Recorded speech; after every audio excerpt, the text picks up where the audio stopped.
The Gators Breakdown podcast is ready to go. I'm your host, David Waters, and you can find me on Twitter at GatorDave_SEC. And joining me this episode is Will Miles from his site, readandreaction.com. And you can find him on Twitter at Will Miles SEC. Will get to preview the defense on this episode of Gators Breakdown after previewing the offense for spring football coming up.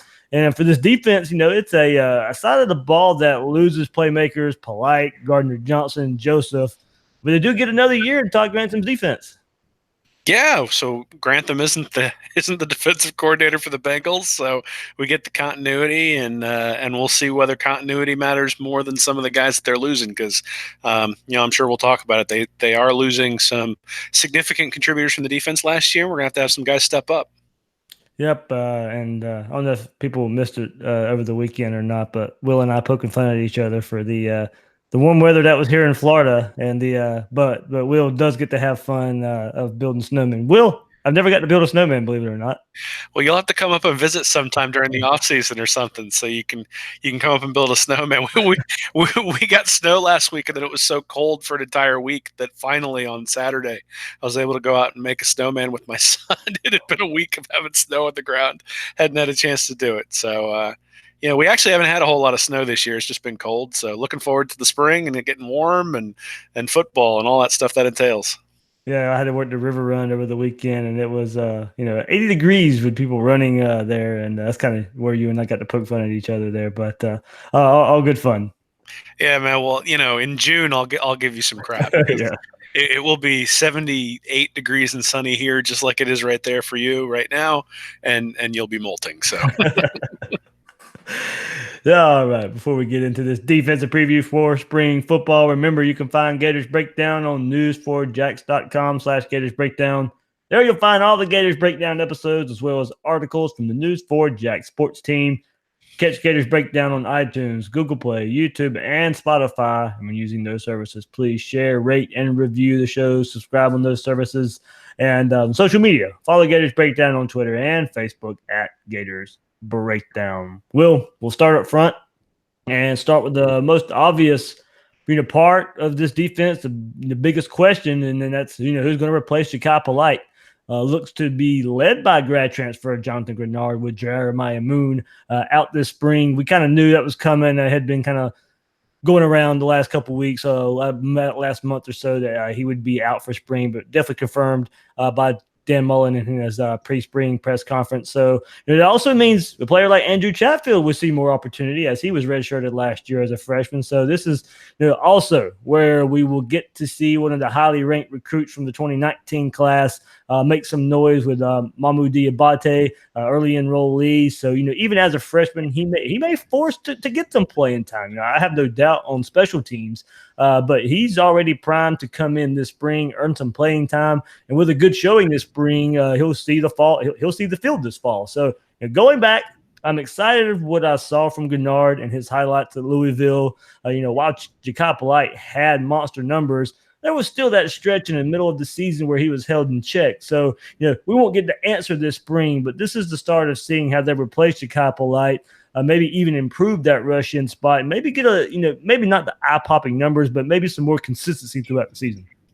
Yeah, you look at Grenard at Louisville. I mean, his last full season there, he had 15 and a half tackles for loss, 7 sacks. Not quite the same numbers that Polite put up, but pretty close. And, obviously familiarity with Grantham's defense, but he was injured all last year. And I think that's maybe where this defense is going to have a little bit of luck, that they're a little bit thin, particularly at defensive tackle. You do wonder whether they maybe decide to take Jabari Zuniga and put him in that rush spot instead of having him over there on the strong side defensive end. That's one of the reasons why they've got Malik Langham a couple years ago. It's a place where Antonius Clayton might be able to step up. So I'm interested to see who they're going to have where, just kind of like we talked about last week with the offensive line, that it'll be interesting to see who they have where and sort of who the starters are coming out into that spring game. It's going to be interesting to see the same thing on the defensive line as well. Yeah, it would be interesting. I think Polite probably got that strong side defensive end locked up with his hand in the dirt. I'm not sure how well he would be standing up, but we've also seen Todd Grantham and, like as you said, at times you never know what he's going to throw at you. You don't know who's going to stand up. You don't know where they're going to be lined up. So I think that was one thing I liked about his defense was you couldn't really predict where guys were going to be. I remember CC Jefferson. I went back and looked at. I was just for fun going back and because there's a lot of talk and we'll get into it about where Amari Bernie is going to line up. But there was one play where he is standing up as outside linebacker, and CC Jefferson is actually standing up as the middle linebacker. And I'm just like, there was just those little things where at times you don't know where Todd Grantham is going to put certain personnel. So, yeah, there's going to be parts where Zuniga is going to be standing in, sometimes, much like, Bernie getting matched up at linebacker. CC Jefferson was lined up at linebacker in the Peach Bowl as well. There was those little nuances that I like about Todd Grantham's defense, and talking about Grenard and Zuniga and other players, Chatfield, Diabate. This spring is where you can really tinker with personnel like that. Yeah, well, Mullen's been talking about versatility in recruiting ever since he came to Florida. And, we saw that a little bit last year. I remember in the Tennessee game, Voshawn Joseph, he was tracking the Tennessee tight end all over the field, even if he was outside, even if he was out wide. They didn't leave that to a cornerback. They had Voshawn Joseph out there in coverage. And a lot of the time he was able to excel out there, though certainly he had some limitations. I think when you look at somebody like Chatfield, he was recruited sort of as a hybrid linebacker defensive end.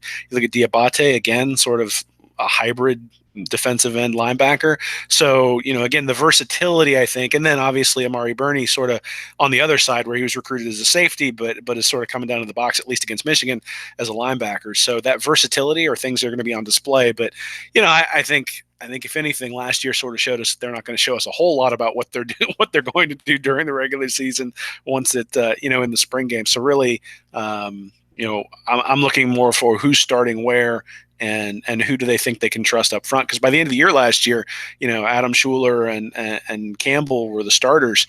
And, at the beginning of the year, you had Slayton and Conliffe were sort of the guys that we thought might be up front. And it turned out that wasn't the case by the end of the year. So we'll see where those guys start and how they progress through spring camp.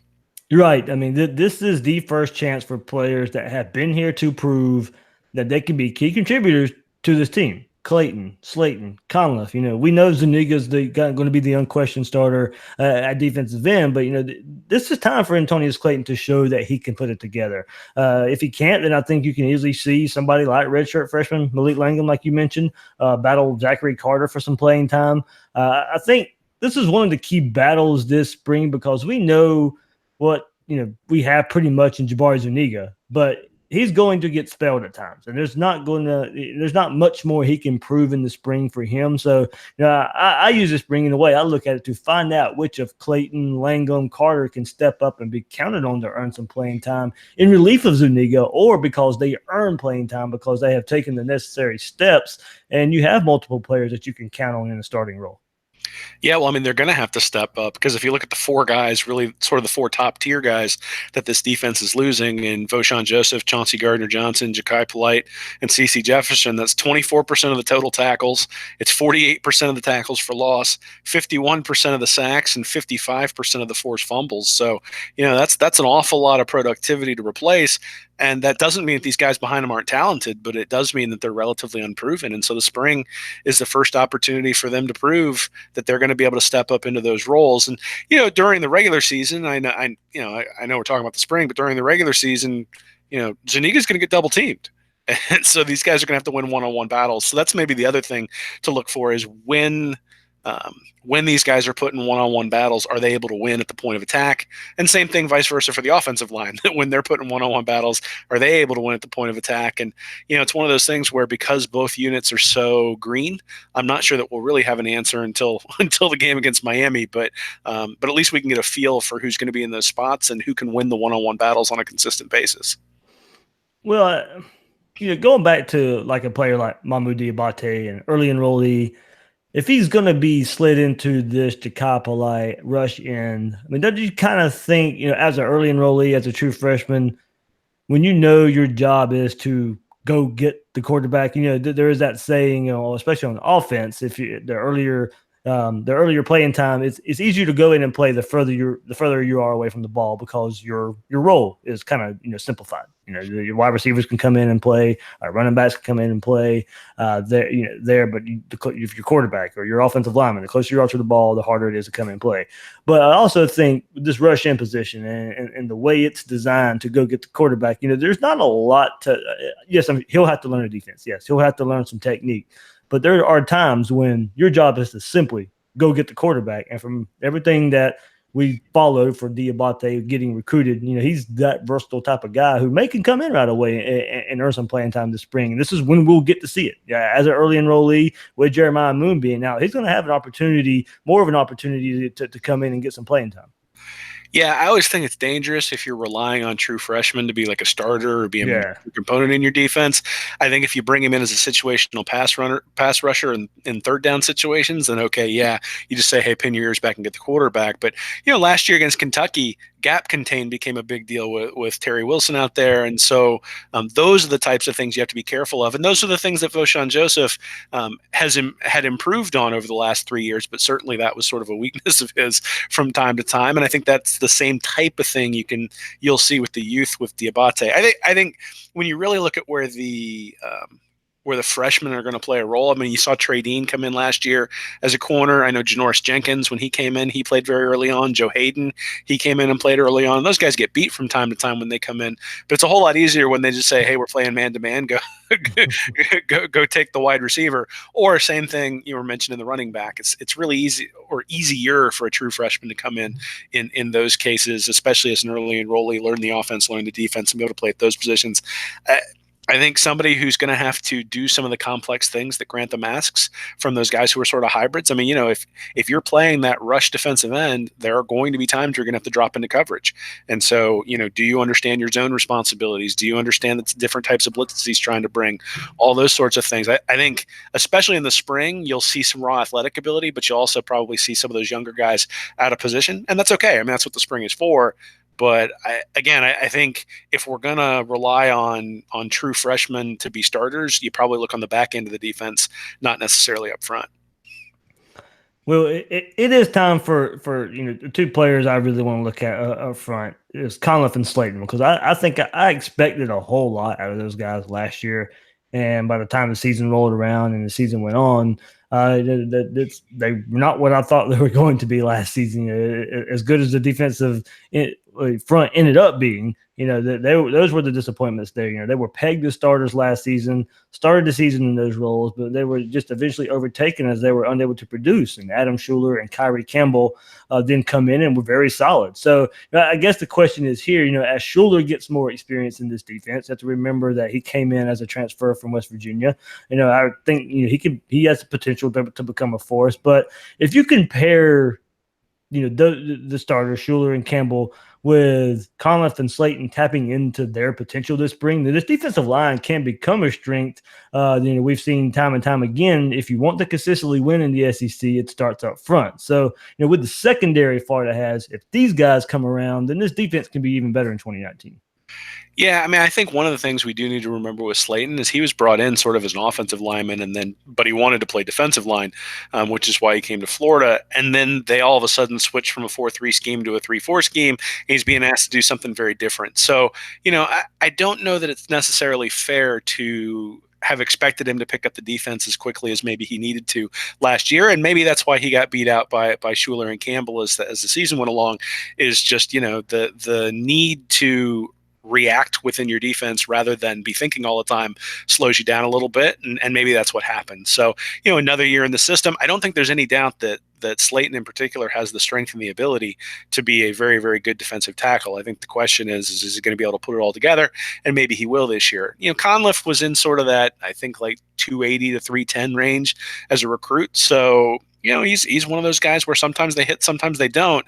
And, he's not he's shown flashes, but it hasn't been anything consistent. And I think, again, I think that's sort of where Like, there's a reason why those guys were playing last year who all went to the NFL. It's that they were more consistent than the guys behind them. So, Mullen talked last year. He talked in his press conference today about Felipe Franks just sort of making the simple play, managing the offense. I think it's sort of the same thing with some of these guys in the defensive line. Like, you have to stay in your gap. You have to do what you're supposed to do rather than trying to necessarily beat your guy off the ball every time to make a fantastic play. Because if it gets you out of position, all of a sudden the offense gets gashed in the running game, and you're off the field. So I think consistency is probably the thing that we should be looking for. Are the guys holding their gaps? Are they doing what they're supposed to do within the scheme?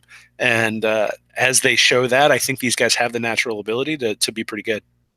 Well, man, that kind of leads me where my next point, and the question sent in by Scott Sweat, and kind of going to answer it the same way you just did. So it's kind of funny there. Scott Sweat on Twitter, he asked, do we think the defensive line will be better next season? He says, quote, I know we lost CC and Polite, but I'm thinking the combo of Schuler and Grenard could be even better. I'll throw in Zuniga into that mix. And I'll agree. I think this group will be better, but in a different way. And I think it's because of consistency. I think we'll see more consistency. Now, I'm not sure Grenard replicates Polite's, 45 tackles of the season and 17 and a half tackles for loss with 11 sacks, 6 forced fumbles. Those are eye-popping stats. But as a group, I think this group can be better because I do expect Slayton and Conlon to improve to go along with Schuler inside. And I predict Zuniga improves a little bit too. So while I think they may not produce the eye-popping plays, the eye-popping stats that we saw, I do think they will be a little more consistent, which I think in turn makes them better. Yeah, I don't know that we can say, or I can't say with any definitive clarity that I think these guys are going to be fantastic for any. I think it would be difficult for them to be better than they were last year. I mean, 11 forced fumbles throughout the course of a year. You're getting a fumble a game. I mean, the game against LSU, Polite coming around the edge and taking down Burrow and causing the fumble when Florida was already down 7-0 and LSU was driving. It looked like they were going to put another touchdown on the board. If that game's 14-0, it's a completely different complexion. Same thing as Florida State. He rips around the end when I think they were up 20-7, gets the strip, and all of a sudden it's 27-7. So there were a lot of those games last year. The Tennessee game, again, Voshon Joseph and Zuniga getting back in the backfield, causing havoc it was 14-0, and I think Florida gained like 25 yards of total offense, and that was all because of the defense. So there were situations last year where the defense was wreaking havoc, even though the offense wasn't doing very much. But even when you look at the Florida State game and the Michigan game, I mean, those games were not out of hand at halftime, even though they turned into blowouts. And the reason they weren't out of hand is because the defense was playing so well. The game against Florida State, it was clear one drive in, Florida State couldn't block Florida's defensive line. Right. Now, Florida State's offensive line wasn't very good, didn't really block anybody last year.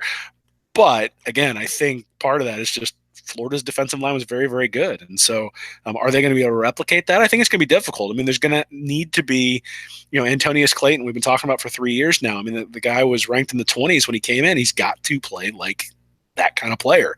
Malik Langham came in, didn't really contribute a whole lot last year. He's going to have to contribute. Zach Carter, he's going to have to contribute. You got to have Grenard stay healthy. Got to have Moon stay healthy. Chatfield's got to contribute. So, I mean, there's an awful lot of talent and potential, but we haven't seen those guys necessarily be difference makers. And even some of the guys who have been on the field haven't necessarily been difference makers. They've just sort of been placeholders while Polite or Zuniga get a blow and then come back on. But we would have said the same thing about Zuniga and Polite last year. I mean, they were relatively inconsistent, though they did put up larger numbers 2 years ago than they did last year. So, I suspect the defensive line is going to be slightly worse this year, maybe even considerably worse. They may be better against the run, though, because those defensive tackles have had more of an opportunity to acclimate to Grantham's offense or to Grantham's defense. And if they're better against the run, I think the defensive backs are going to be much better than last year. And so, the defense may be better overall. Yeah, in a way, I get what you're saying, too, because that's like I said, I don't, you mentioned a lot of those big time momentum changing plays, and that's where I think they probably will be a little worse. I don't think they'll get that, but hopefully, as you say, in the run game, that's kind of maybe what I'm speaking to about the consistency of the defensive line and there. So yeah, I mean, Scott posed the question, lost CC and Polite. Zuniga was starting over CC for whatever reason. CC didn't never really wasn't ever really that player I guess we thought Polite would be last year. Going into last year, we thought it was going to be CC Jefferson being what Ja'Kai Polite did, and CC didn't start the season, wasn't even playing the beginning of the season, and at times wasn't even starting games at times last year, as well as Zuniga was kind of that edge setter and defensive end. So yeah, it does stand a lot on what those defensive tackles do.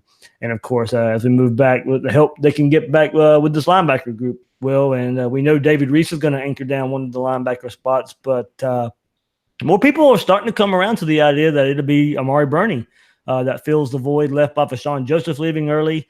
I made sure to point out from the stands that he was in linebacker in the Peach Bowl, played really, really well in that spot in the limited time he was there. Bernie is a player that can line up linebacker, nickel, safety. So a lot of it depends on down and distance situations as well as in combination with other personnel. But I think we see him in that spot opposite David Reese for the most part.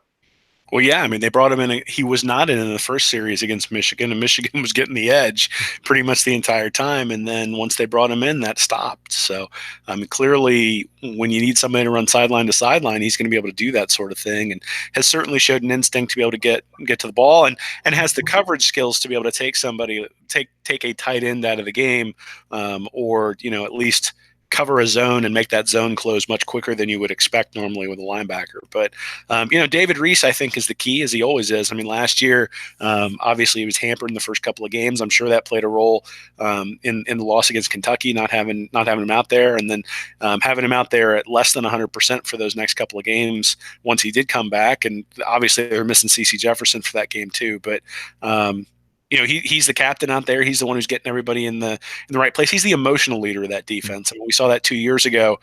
Sort of his comments about things being unacceptable, even though he was a sophomore after the losses to Georgia and Missouri, and I don't think it's a coincidence that once he came back, the defense improved considerably. So I know people want to look at Bernie and they want to look at some of the new guys who are coming in, and we won't see him this spring, but Hopper and Black coming in, everybody's very excited, and I think they should be for those guys. But I really think that David Reese is the guy we need to be looking at. He's the leader. He's sort of the heart and soul of the defense. He's going to make sure everybody's lined up right, and really just want to make sure we get through the spring with him healthy. Well, where that goes to what I want to say about that part is I think it's imperative this spring to find a backup for him. He was really missed in that Kentucky game last season. When he returned, we definitely saw improvement in the run defense. But if he was to go down again, or you just want to get more speed on the field in that spot, there are plenty of options there. Rashad Jackson, Ventrell Miller are two there that could shine this spring.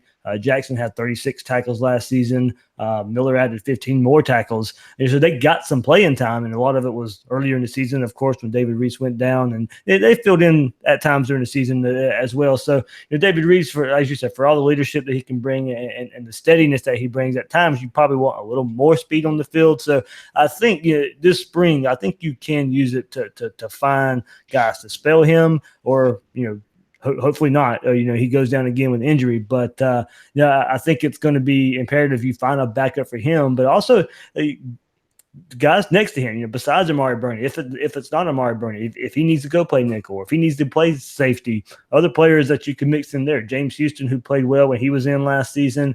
And one player I know many people are ready to see is redshirt freshman David Reese, the younger David Reese. So if the Gators have some options at this weak side linebacker position, if they want to move Bernie around, there are other players they'll be tinkering around with this spring. And, watching how they come up with who they want to come up with at linebacker is going to be, I think, one of the keys this spring. Yeah, I think the second linebacker is really the guy that we need to be looking for, because if you think about it, Diabate or whoever's in that sort of role, or Chatfield, or even Moon in some capacity at that rush defensive end, will drop back and have some linebacker responsibilities. Same thing with Bernie. I mean, he's kind of a safety who can come up and have linebacker responsibilities. So you got a lot of versatility at those two spots, but then who fills in the other two linebacker roles? So you've got Reese, obviously, he's going to play an awful lot. And then, the other David Reese has been. God, come on. How many times they go be on the field at the same time? I just, it's too bad we won't have Vern Lundquist out there because that would be awesome. You'd have to make like 122 or 124 and 142 just to really confuse him. But David Reese. Ho, ho, ho, ho. but it's a really good point that Jackson or Miller or Reese or even LaCedric Brunson might need to step up and really fill that other role at linebacker because they don't have anybody right now. I mean, that was Voshon Joseph was doing that last year, and somebody's gonna have to step in. And if you think about Joseph and what he did last year, it was pretty significant. I mean, again, there were times where he was out of position, and there were times where the gap wasn't filled. But 9 tackles for loss, 4 sacks, and 93 total tackles is an awful lot to replace, and somebody's gonna have to step into that role. Yeah, so linebacker, I think that's going to be one of the fun ones to watch. I really think with open practices and the scrimmage that media gets to go to. But when a spring game rolls around, I'll be looking at those linebackers a whole lot. And probably more on the fun factor. I think the cornerback position will. I think this might be the funnest group to watch spring, as we pretty much know what the Gators have, but there is some intrigue there as well. We know the starters this fall, but with Marco Wilson still recovering from injury, we know we get to see more of freshman and early enrollee Chris Steele. I don't think it takes long for him to get acquainted. So how fast does that happen? Can he end the spring as a key reserve by basically being a starter in the spring? Will CJ McWilliams, Brian Edwards to be key reserves there and maybe become the 4th cornerback on the field. Can still come in and pass those guys by the time spring ends, and see the field. As a 4th cornerback on the field at times behind Wilson, Henderson, and Dean. Maybe I'm a little too excited here about Steele, but this is one I feel great about getting some playing time as a freshman. He's known to be physical, known to be aggressive, and I really think that style of play plays well into getting some early playing time and something that shows up right away in spring. Yeah, I don't think he came from California to sit on the bench. So and the coaches have talked like that, right? I mean, the coaches have indicated that he's out there and he's playing, and that they expect him to be out there. The guy I'm really interested in seeing play is McWilliams. I mean, he took an awful lot of flack last year, and in some capacity, rightly so, because he got targeted a lot, particularly in the LSU and Georgia games when he was out there on the field when there were various injuries. But there were also some plays he made. I highlighted one in an article I wrote this week against Vanderbilt that really sort of saved that game. From the standpoint of film study, it looks like he's pretty solid. It's just that in man-to-man coverage skills, he struggled last year. So if he improves in his man-to-man coverage skills, he can be a really effective contributor. And again, you mentioned Bernie Bernie at least playing more of a hybrid role. And then you figure Dean's already sort of put his hat in the ring to be the replacement for Chauncey Gardner-Johnson out there, which means you're going to have multiple good corners out there because there are going to be times where you're going to be in nickel and dime and you're going to need somebody like McWilliams out there, especially if you have an injury or if Marco Wilson isn't quite ready to go at the beginning of the year. So I'm really interested to see what happens with CJ McWilliams, see if his man-to-man skills are getting any better. And against the wide receivers he's going to be going against every day in practice, we ought to be able to tell.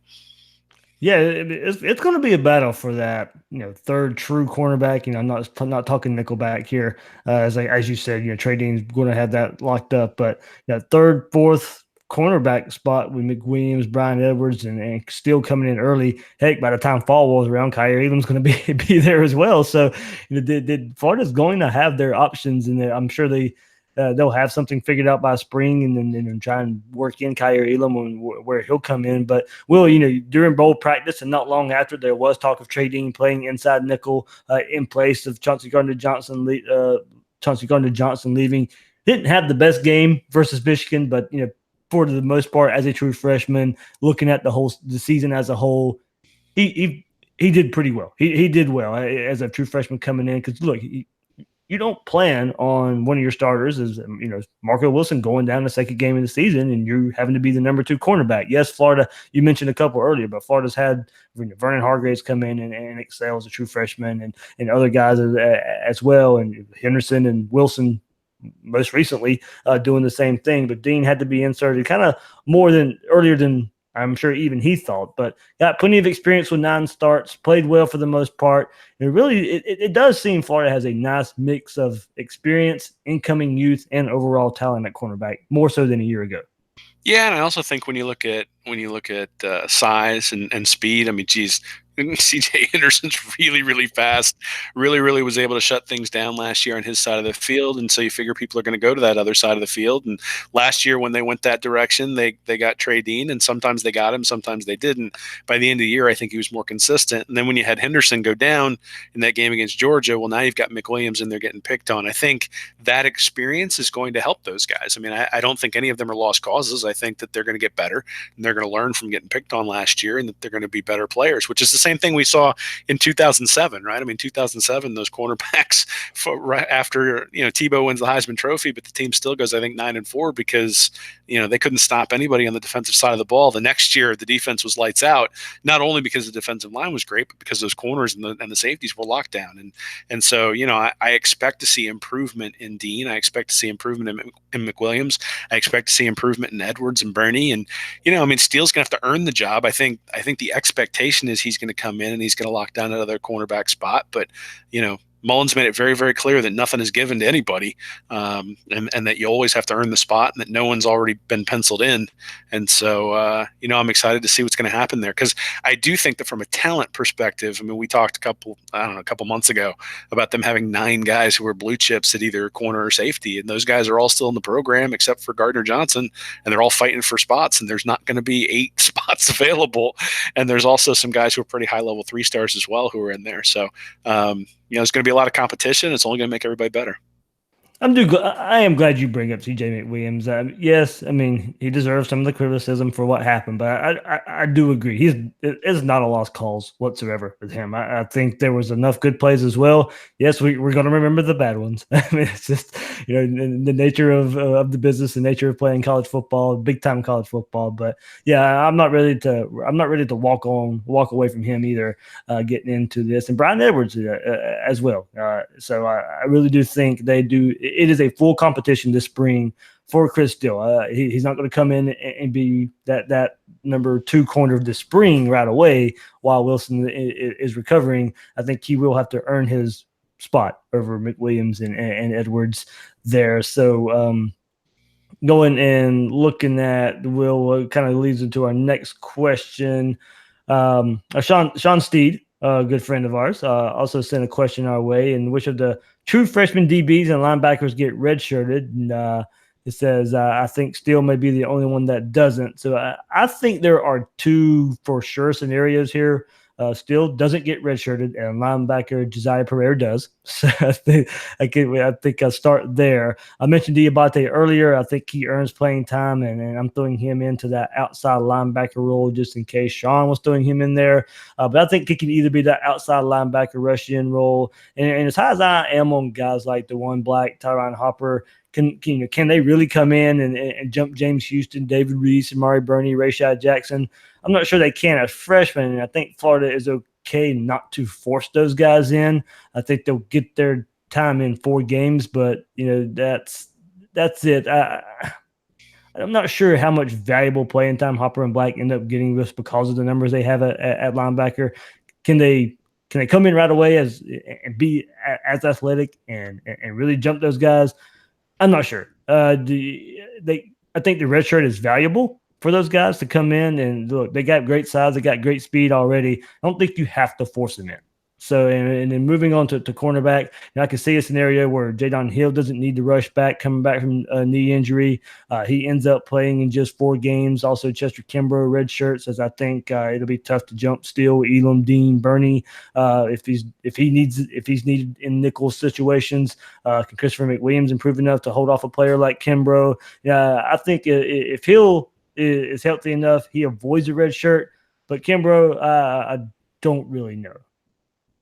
Yeah, I mean, I think based on everything we've heard, Diabate is probably going to play, and then Steele's going to play. I think maybe the place in the spring game you can look at to see what they think about what they've got at defensive back is the punt returners and the kick returners. And obviously they don't have those guys actually return it during the spring game, but if Freddie Swain's back there returning punts again, then it's an indication maybe that there are more guys at the defensive back who are going to be redshirted, or that they're not sure what they have in terms of some of the guys who are coming in. I think Lloyd Summerall has a chance to contribute next year. I think he's not going to be in the spring game, but I think he has an opportunity. Same thing with Jalen Humphries on the defensive line. I suspect that, last year the offensive line was healthy all year long. The defensive line was healthy most of the year as well. That doesn't typically happen 2 years in a row. It doesn't mean that you go the other direction and everybody gets injured, but it does mean that in some capacity you're going to have a couple of injuries. And I think that's really going to determine who ends up being redshirted next year is, if 3 linebackers go down, you're going to need Hopper and Black to step in. If you got 2 defensive tackles go down, Humphries is going to have to play. Yep. And so I think, one of the reasons Trey Dean played as much as he did last year is because Marco Wilson got injured. If Marco Wilson hadn't gotten injured, maybe you see Dean play 4 games and then they just redshirt him. So, you can't really predict what's going to happen. Right. I think the team is obviously stronger under the strength and conditioning of Nick Savage than they were with the peanut butter and jelly regime. But, I think a lot of it is going to be determined by, just by injuries, and it's not something you're going to be able to predict right now. Yeah, of course. I should have prefaced it that way. I'm assuming everyone stays injured. That's my scenario is the perfect scenario. It's the way it probably should play out, but yeah, it probably doesn't play out that way, as you said there. We can't forget about the safeties, Will. 4 guys I'm really looking at fighting for the spots here. Of course, Brad Stewart, Sean Davis, Jawan Taylor, John Higgins.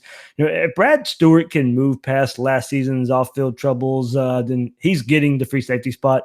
But Huggins was getting some time in for Donovan Steiner last season, so Donovan Steiner returns as well with a lot of experience as well. But I think Brad Stewart, more than likely, like I said, if he can stay on the field, get spot there. So, this spring is very important in determining and figuring out that spot, but not sure it's any easier at strong safety. Another spot you can see Amari Bernie, but I think the staff may opt to see what they can get out of Sean Davis and Jawan Taylor. I think Davis has the higher ceiling, doesn't mind getting physical, but the staff seems to like Taylor a lot as well. And I'm not really sure how this shakes out. And also not sure if this gets figured out in the next month and this battle goes into fall camp. Yeah, I think one of the things they liked about Steiner last year is he's always in the right place. And so there were some times, especially against Georgia, that I can recall where there were some limitations in his ability in coverage, but he was always in the right spot, even if he wasn't necessarily able to pull off the play. And that counts for a lot, right? I mean, make the simple play, make sure you're in the right spot, make sure you don't give up a huge play, and you live to play another day. And in Grantham's defense, where you got to hold up with blitzes coming from all over the place, having a guy in the right spot really makes a difference. And so I think Steiner did that a lot last year. And I think what's going to end up having to happen is those guys who are maybe more physically gifted are going to have to show that they can be consistent in order to win the job. So, you mentioned Stewart with some of the off-field stuff. Well, that is he in the right place at the right time when he's on the field? And if he's not, then Steiner's going to be the guy who plays. So again, I think that's something you can look for in the spring game in terms of where those guys are and where they are on the depth chart and that sort of stuff. But I mean, I was pretty impressed by the way Steiner played last year. I thought he was a really good player, and I thought he was really solid back there. And was anybody saying, oh, that guy's going to be a first round draft pick? No. But I mean, he was at a point where in a brand new defense, in a position where you're going to be isolated quite a bit based on what Grantham wants to do, he held up quite nicely. And I think we need to put some stock in that he was able to do that quickly. He was able to learn the defense. He was able to sort of do the right thing that he needed to do in a position that's not that easy. And so I actually expect him to get quite a bit of playing time next year. I don't know that some of these guys are going to be able to overtake him. I think he won the job last year because of some of those things that these other guys maybe have some shortcomings on. And in a second year, I think that'll still be an advantage for him. Yeah, there were times that going back and looking at his game where coming back, running back, taking on running back angles, he would take on the wrong angle a good bit. Yeah, you're right. But we go back in the Mississippi State game, he makes the game-winning sack. Week later, LSU makes the game-sealing interception. So you see the potential there. As you said, he's in the right spot in a lot of the when pass plays are happening. And then I think the next step in his game is learning the defense even more, taking the right angles to some of those running backs. If he can do those, he's going to stay on the field. He is going to be on the field from what we saw last year there. So, yeah, the safety position is one besides Steiner and the experience that he got last year, I'm not so sure the other guys and how much it's going to get figured out. Going back to Amari Bernie, I think he still plays a part there as well. I think his main role is going to be linebacker, but I do think they are going to move him around a lot. So it's just you talk about three positions here, and Amari Bernie's name is linebacker, nickel, safety, and I don't think it can be stressed enough that he's going to be on the field a whole lot. Yeah, well, that's one of the reasons why I like the 3-4 defense, or really what usually ends up being a 3-3-5, right? So you got 3 defensive linemen, you got 3 linebackers. Sometimes it's really 4 linemen and 2 linebackers, but you got enough you've got enough versatility that the guy can play either one of those. And then you got 5 defensive backs, but one of those defensive backs can also step up into the linebacker role from time to time as well. And with that sort of versatility, it doesn't matter what offensive package the other team, if they go 4 wide, if they go 2 tight ends, it doesn't matter. That same base personnel can handle it. And whereas if you're in a 4-3, it becomes very, very difficult to do that if a team plays spread and throws 4 or 5 wide receivers out there. So, I think that versatility is important. I think one of the reasons why Mullen likes the 3-4 that Grantham brings is because he understands that would be harder. That's a harder defense for his offense to handle. And so, again, the versatility there from Bernie, the versatility from any of these guys really is the key, especially when you're a little bit thin. And there are some places where they're thin just in terms of experience thus far, and so an injury here, an injury there, all of a sudden you need that guy with the versatility to be able to step in. And I think they're starting to build that.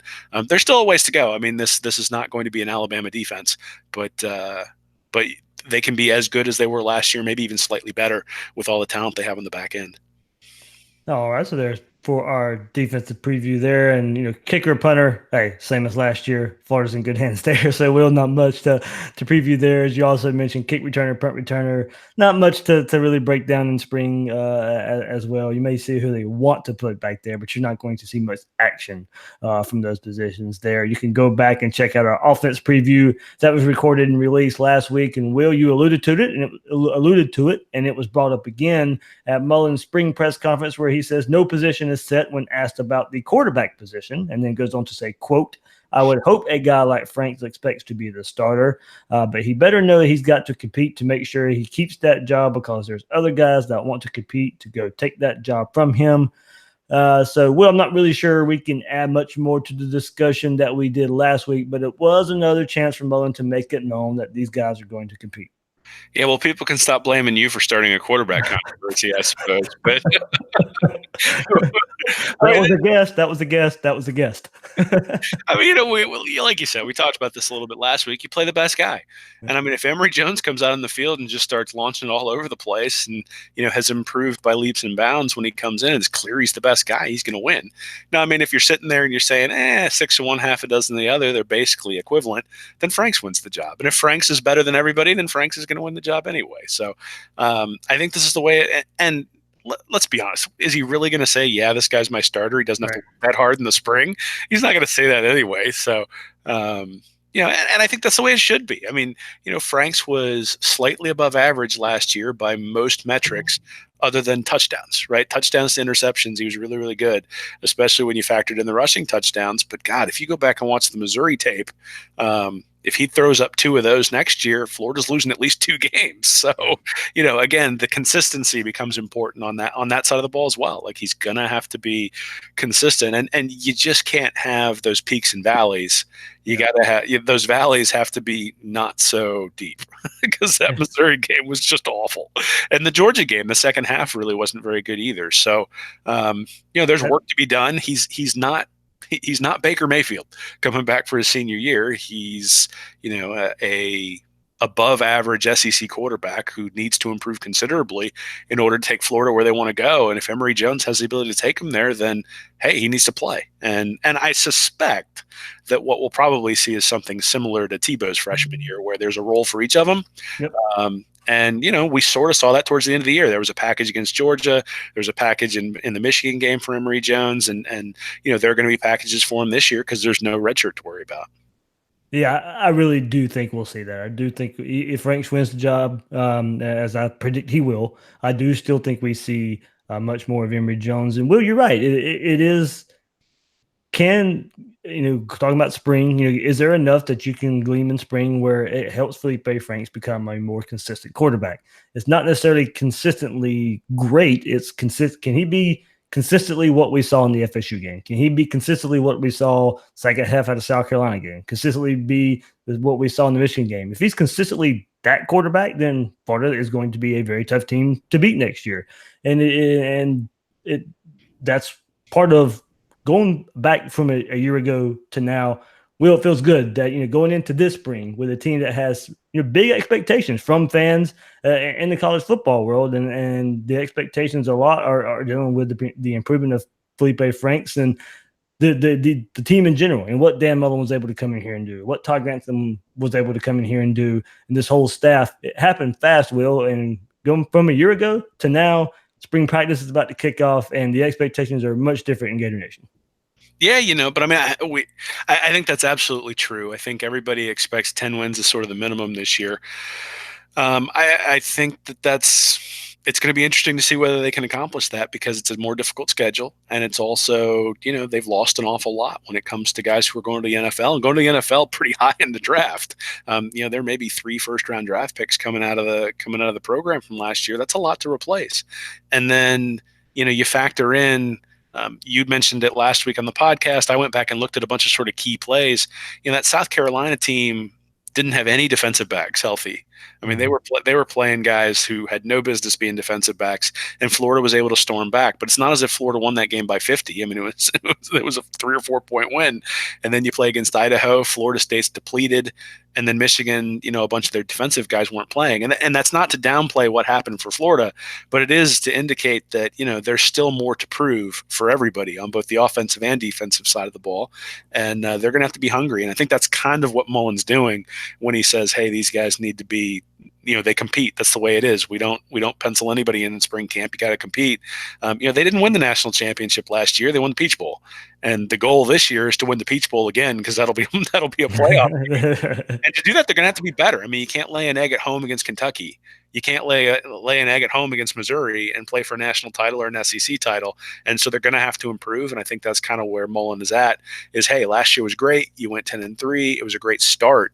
But 10-3 doesn't get you where the Florida fans want to go. So that's great in year one, but everybody expects better than that this year. And those expectations got ramped up from the first year, and everybody's going to have to deal with that. Yep, man. It starts on Tuesday when spring practice. 2019 season is underway. Will, that was a good episode previewing, last week with the offense, this week with the defense. You mentioned it a couple times. You released your latest article on Read and Reaction, looking at some important plays, some key plays that Gator fans may have forgotten about in the 2018 season.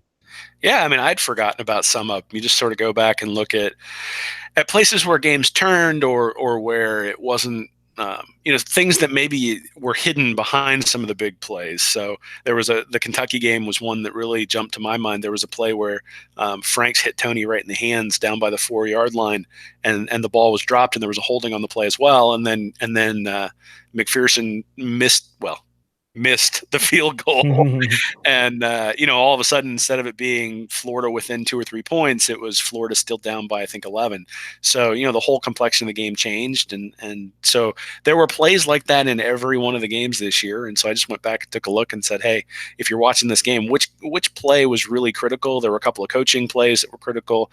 Obviously, in the South Carolina game, there was sort of the goofy play where they snapped the ball over Frank's head, and he completed a tipped pass to Van Jefferson, and the one I'd really forgotten was there was an onside kick when Florida was ahead 14-3 against Tennessee, and P. Ryan snagged it out of the air with 4 Vols right around him. I mean, Pruitt got what he wanted, and P. Ryan was able to snatch it out of the way. And again, that sort of goes back to the idea that Mullen's going to have starters on special teams, that those guys are willing to play there, that he's building depth so that they can have those guys on special teams. And so it was kind of cool to take a look back and see.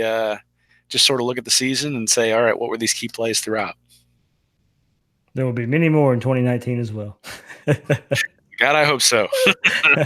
But yeah, you're right. I went back and looked at it.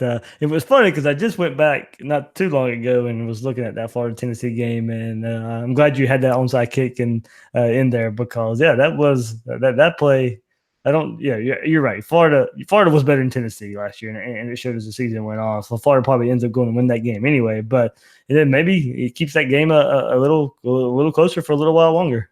Well, I mean, they hit that long play to the running back down the sideline, and Henderson tracked him down. He fumbled through the end zone. There were a lot of little fluke plays in there.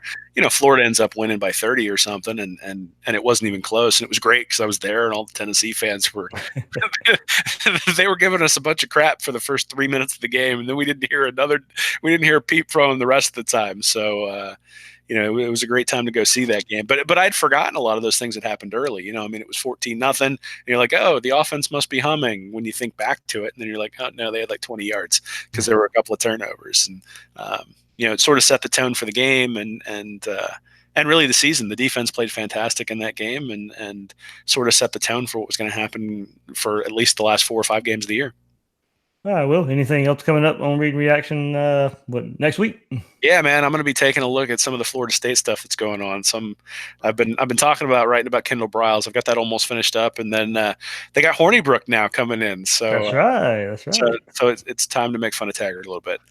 Yeah, it has been a newsy week for our rivals. First of all, Florida and Miami officially August 24th will kick off. We talked about this last week as well. Officially going to kick off the 2019 season for the 150th year of college football. ESPN pegging Florida Miami as the two teams to do that. The game in Orlando, I'm sure College Game Day will be there, and Florida Miami will have the spotlight of kicking the 2019 season off. Yeah, man, that's gonna be fantastic. I mean, I know there are people who had travel arrangements, and hopefully those things all get rectified by the by Florida and Miami and sort of the hotels around there and the airlines. I know they were sort of talking about working with those guys to make sure that everybody was made whole. I know there are some people who just won't. They planned on being down there for a week or something around this weekend, around Labor Day weekend, and this is going to make it a problem. But obviously, ESPN's paying them to do it, so they're going to make a pretty penny off of it, and then also just the ability to be the sole game on for the week that everybody sees them in prime time. It kicks off the season when everybody's really champing at the bit for college football to start.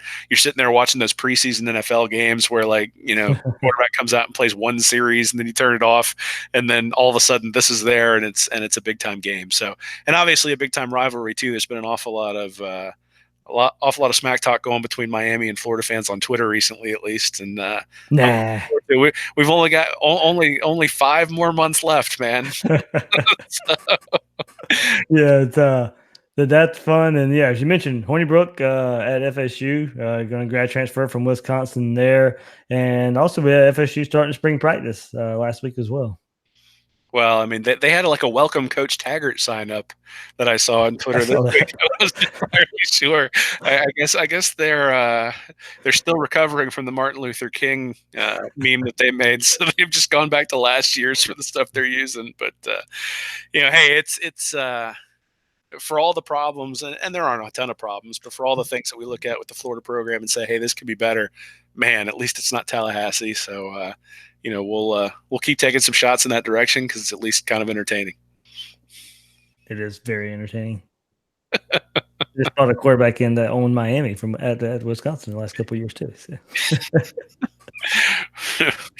Well, we'll see. I'm actually kind of interested to take a look and see because Blackman wasn't terrible a couple of years ago, but he couldn't beat out Francois, and now they brought in a guy who's basically a statue for an offense that has typically been predicated on having a running quarterback. And then they brought in Briles, who typically throws deep, and Hornibrook doesn't have the arm to do that, at least not from what I've seen. It's just a weird amalgam of this talent they brought in for the staff that they've got. Yeah, that staff is it's like a mismatch.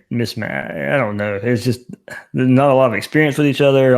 It's just I don't know. I mean, not to really poke fun. I don't see the strategy side of it. There's just not a lot of experience with each other there. Well, I mean, I don't know that it can be worse than last year.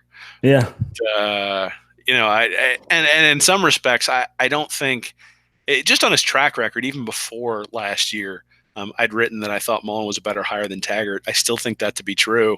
And so in some capacity, I want Taggart to do well enough that he gets 4 or 5 years at Florida State. Because, I mean, we saw the same thing with McElwain, right? If McElwain stayed another year or two, what kind of damage would have been done to the depth chart? And there was some talk about him having high-level recruiting classes, but that was a little bit of a mirage because the offense wasn't turning around. And so, where would Florida be if they had let him stay for a 4th year? So, the shark stuff and the death threats and all that sort of stuff had an upside because now we got a guy who in year 1 was able to turn the offense around. And, up at Florida State, at least they took an offense that was mediocre and turned it into a dumpster fire. So, I don't really see the logic in some of the moves that they've made, but at least they're not my program. That's right. And our program starts spring practice on Tuesday this week. We'll finally get to talk some football. So next week we'll definitely be talking about open practices and what we've seen from the Gators team in the first week of spring practice. So, Will, anything else, man? Nah, man, just looking forward to it and looking forward to talking about football again and everything kicking into gear. So August is going to be here before we know it. Absolutely. That's Will Miles. You can find him at readandreaction.com and his site. That's his site there, and on Twitter at Will Miles SEC. I'm the host of Gators Breakdown, David Waters. You can find me on Twitter at GatorDave_SEC. Guys and girls out there, thanks for listening to this episode of Gators Breakdown.